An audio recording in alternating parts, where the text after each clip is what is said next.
Totoo pala kapag may edad ka na, saka mo lang ma-realize ang ganda ng buhay nung bata ka pa. Noon simpleng saya lang sapat na.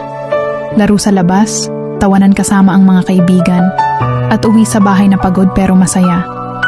Wala pang mabibigat na problema, wala pang responsibilidad na kailangang buhatin araw-araw.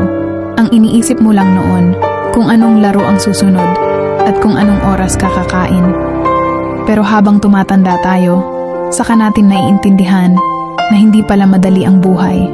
May mga pangarap kang kailangan ipaglaban, may pamilya kang gustong bigyan ng magandang kinabukasan.